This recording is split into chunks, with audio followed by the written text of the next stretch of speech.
Hi, and welcome to another episode of The Art of Unraveling. I'm Erin McGuire Henson, and thank you for being here on YouTube, watching the video, or listening to the podcast. So, today's topic is something that has been very important to me over the years, and that is ancestral healing.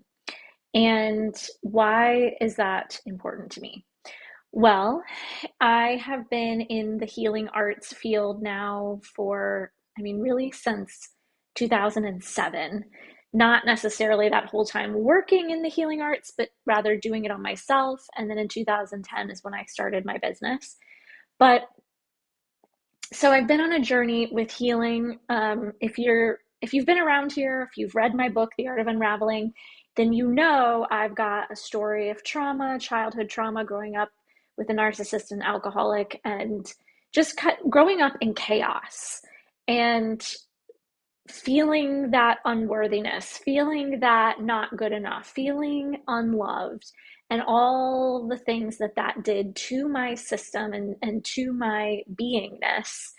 I'm always seeking out new ways to unravel and heal myself. And then I love to, if it's something I really like, I love to then learn about it and bring it to my clients, both one on one and in my groups. And in 2023, I believe, I was introduced to family constellation work. I had done some ancestral healing before that, though, because I learned, I did some meditation with this woman where we did some ancestral healing and where you meet your well in spirit ancestor. And that was really cool. But I was like, that didn't feel like the modality for me to learn. And then I was randomly introduced to family constellation work in 2023, and that was like, yep, that's the one.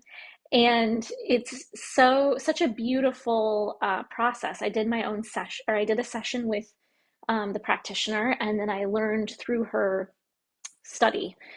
And it ancestral healing work is very subtle, but it's very profound too. And I started to see some shifts happening in my life.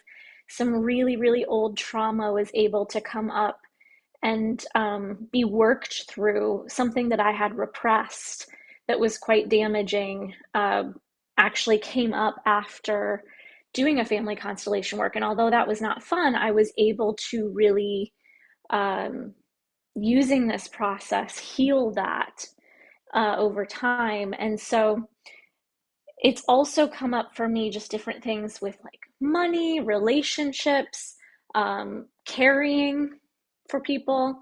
So I want to kind of dive into that a little bit today because I really feel the importance of ancestral healing. And it feels like right now is a really important time for us to be doing this work. And again, it doesn't have to be hard, it doesn't have to be arduous. It's really just making these connections, and then through the family constellation process, we're putting the right order to the family system. So in constellation work, we believe that there's a family soul, the soul of the family, and your family is huge. When you start doing your family tree, it goes out. There's hundreds and hundreds and hundreds and hundreds of people in your family tree going all the way back. It's really kind of crazy when you stop to think about, like, we're all kind of connected because it's like we all kind of come back, like it goes back, back, back, back, back far in time. Anyway, that's not what today is about. But um, sometimes when you stop and think about how far back our ancestry can go, it's quite profound. And so we believe that there's a family soul. You each have your own individual soul, but the family has a soul. And when there's these entanglements present, these burdens, this generational trauma that's getting passed down, in constellation work, we say anything that was not honored gets repeated. Anything that was kept silent gets passed down. Not anything like, but the things that don't get talked about, sexual trauma that happens in family systems and is quieted and shoved under the rug, that it's not that that trauma gets passed down and it affects each individual differently. Grief that was not dealt with and felt gets passed down, and I'm going to tell you a story about that in a second. um, just many things, money problems, money issues, relationship issues, even chronic health issues. So, what I tell people is look at whatever you are struggling with right now. Not that we want to look at that, but we all, every single human being has an area that could be worked on, right? That we want to be different than it is now. Like we want more money, or we want to find our partner, the love of our lives. We want to have better health, whatever it is. I always say, if, and this is completely my belief, if there's an issue that's chronic in your life, whether it's finances, relationships, health, or patterns like people pleasing, managing everybody's emotions, carrying emotional baggage for your loved ones, caretaking your parents. If there's chronic issues in your life, 9.9 times out of 10, it's connected. There is an ancestral piece. There's often multiple pieces, which is why my healing work, I utilize multiple modalities, because I see that where one modality can go in and clear something, another modality helps to shift that issue even further. And so that's why I created and not created, but connected the ancestral piece, because I do believe that is a piece of the healing puzzle that can be an issue where we see things repeating in our lives and we're going, wait, I've been doing all this work, I've been doing all this healing, I've been working on my money story for years and years and years, or I've been working on my health and I've done healing work with it. Why does the same issue keep showing up? That's when we want to take a look at the ancestral piece, because it is there. This is science even tells us, epigenetics even tells us, there's studies done on Holocaust survivors and how that trauma that they experienced gets passed down. I was just heard a story. I need to look up the science on that, or the research on this, but a study that was done with maybe rats, I'm not sure, where they gave them this type of flour. It was a red type of flour to eat. And when the rat would go and eat it, they would shock it. And so that would happen every single time.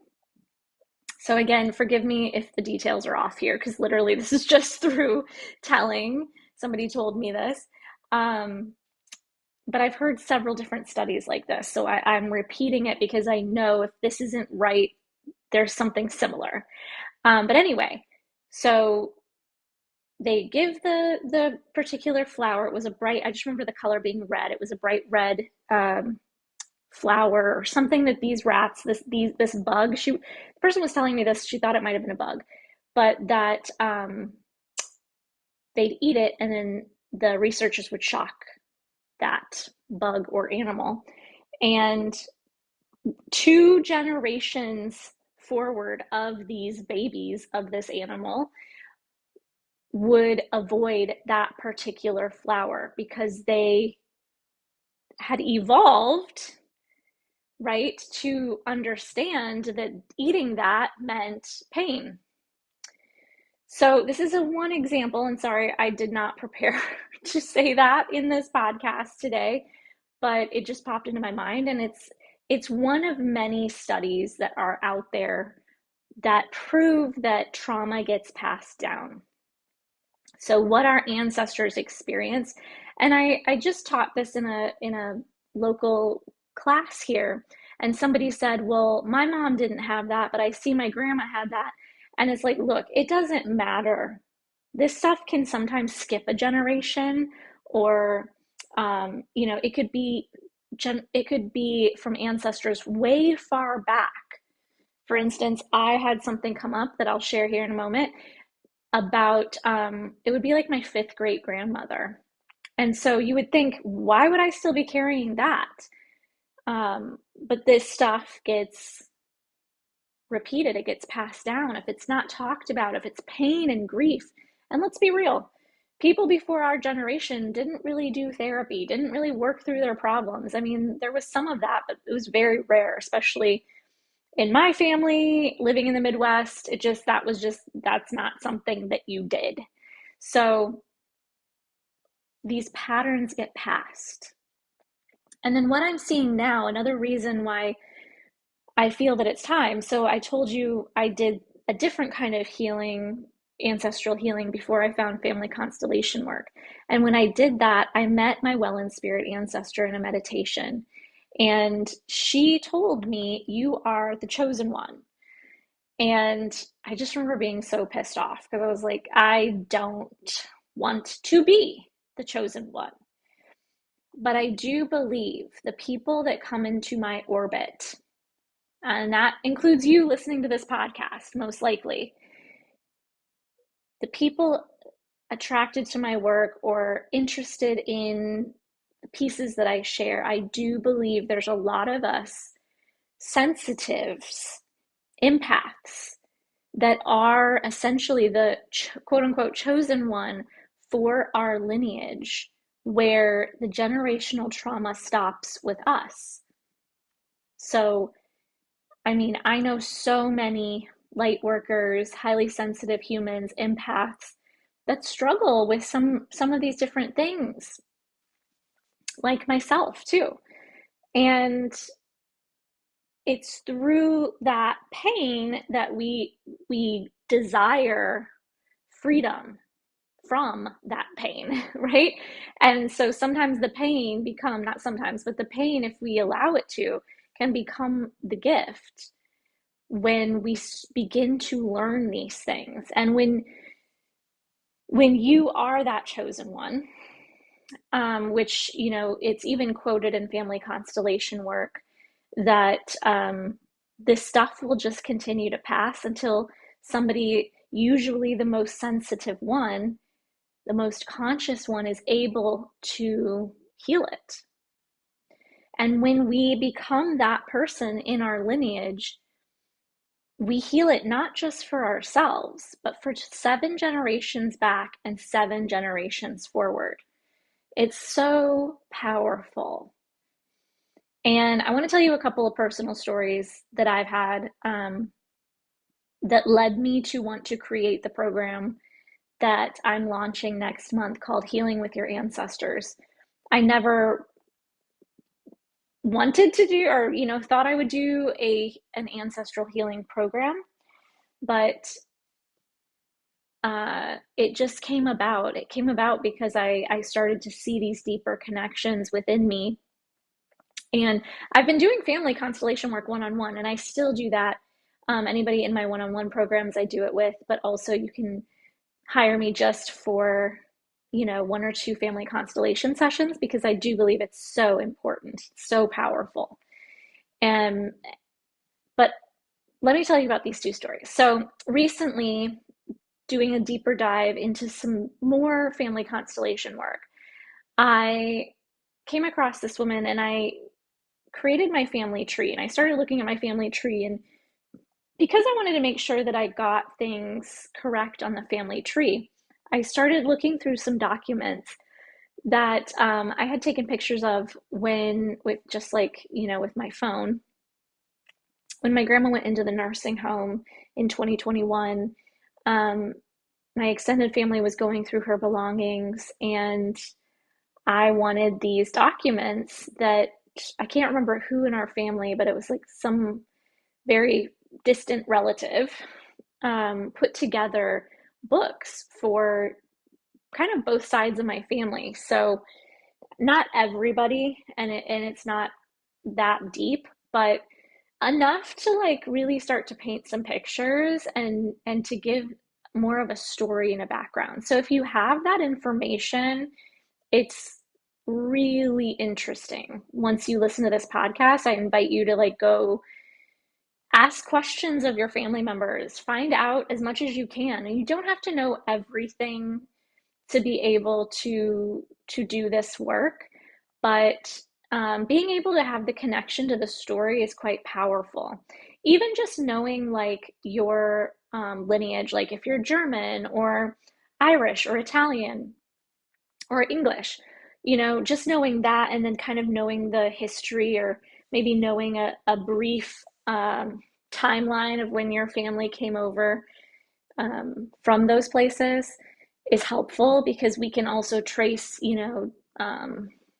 collective stories at that time, like the famine, so on and so forth. So when I learned this other detail about when a wound is not expressed, mourned, or accompanied at the time, it remains frozen in the system and tends to repeat itself generation after generation until someone, usually the most sensitive, feels it with all its intensity. That's a direct quote from Bert Hellinger, I believe, who created family constellation work. Um, so these unresolved losses, family secrets, exclusions, when the orders of the family order is disrupted, maybe by the loss of a child or trauma that we know of, what is not resolved in a system is repeated by the following generations. So this means that the behaviors, the emotional problems, or conflict situations may not originate in our lives, but rather be an invisible inheritance. And they can I've already talked about how they can show up, but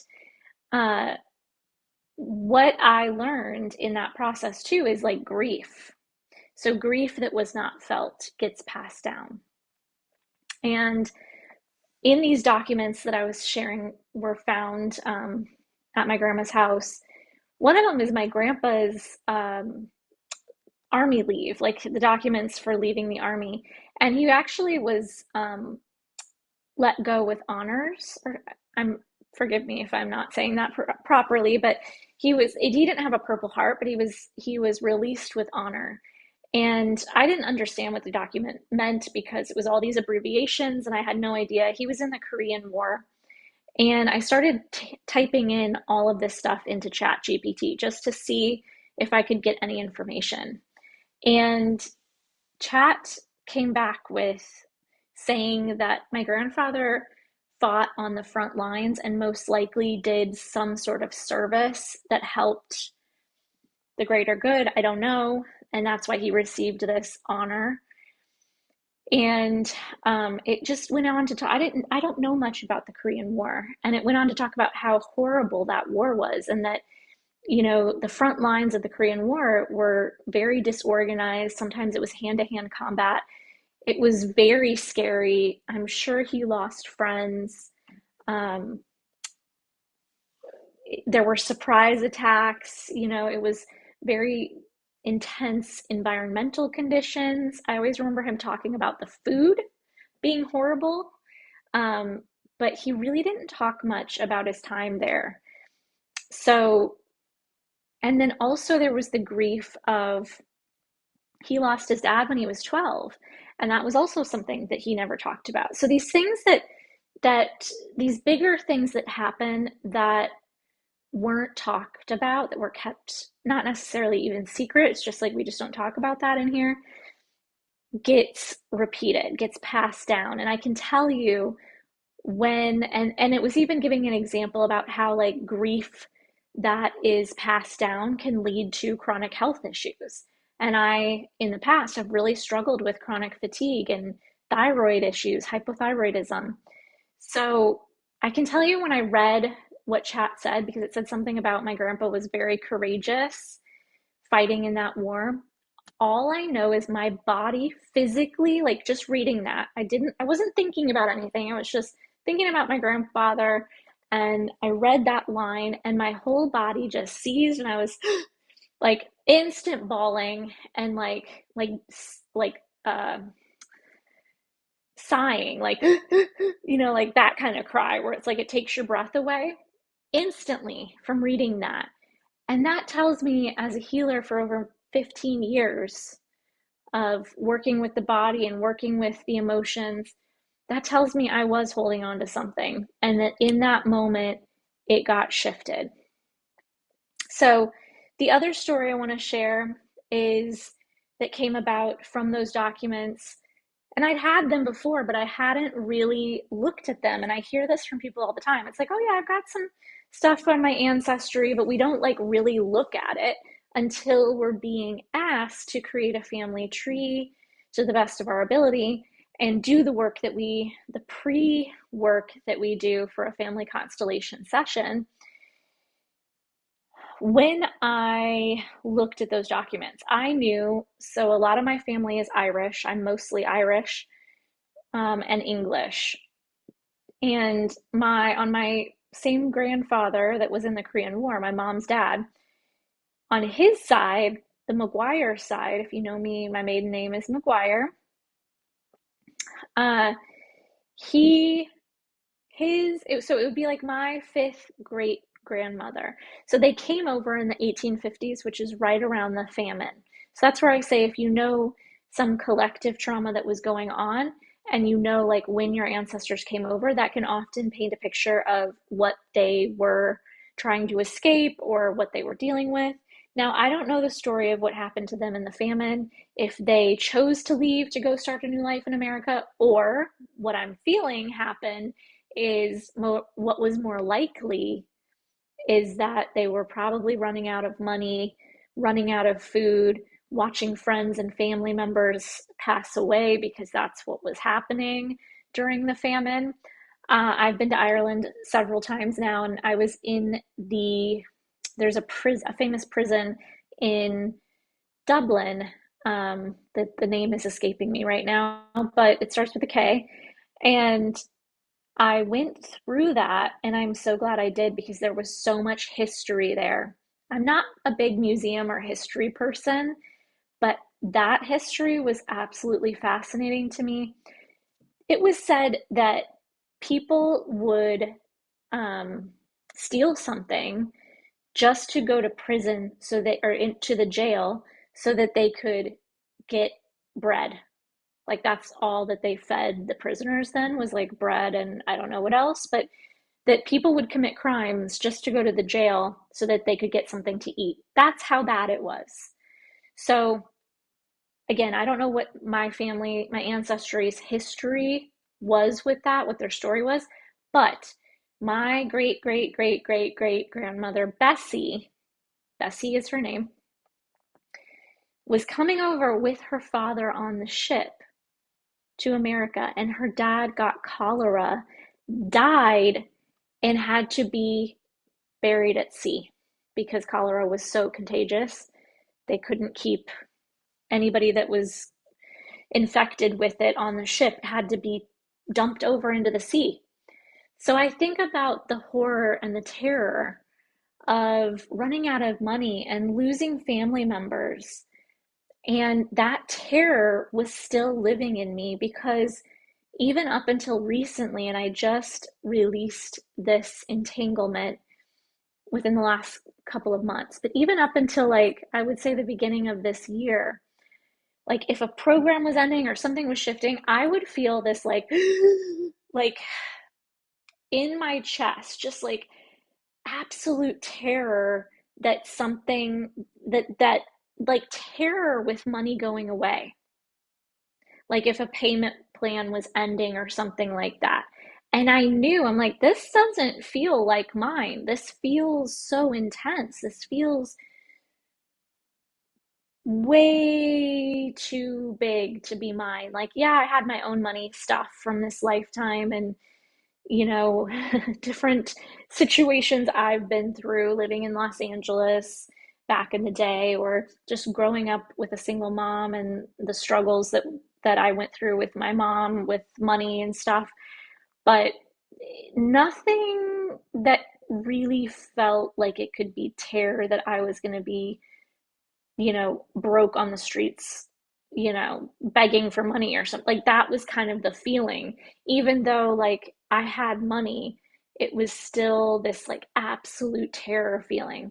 So I share that because when I saw that my great grandmother Bessie, all the greats, but that she had what she had to go through to get here, and probably the terror of money running out all the time. It was just like, it made so much sense to me. And I got to be honest with you, it really felt like she was with me. When I do ancestral healing with clients, is one of the few times I really feel like I can connect to people's ancestors during those sessions. Like I feel their ancestors. And it was almost like what I feel like was what was happening with my grandma Bessie is that she was with me and she was directing this because she didn't want me to hold on to that anymore. She could see that that was still causing me discord, and I really felt her guiding me towards releasing that. And I just feel like that's just so powerful because our ancestors don't want us to hold this. By the way, this generational trauma that gets passed, these entanglements, we very unconsciously take these on in our psyche. We decide, give it to me, I can handle it. And we do it as a means to belong to the family system. So it's all unconscious. It's all a process.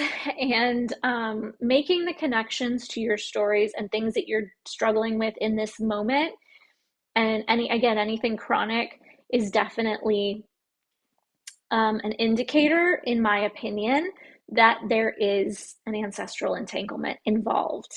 And I know, again, if you're listening, you're probably one of the chosen ones. You're probably sensitive. And we are the ones. It's not fun. I don't want to be that person either. Trust me.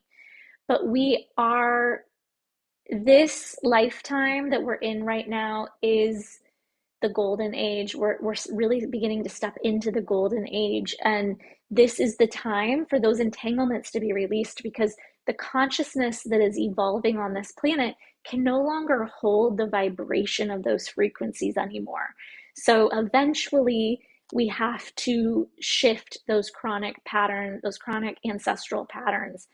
That's my belief, anyway.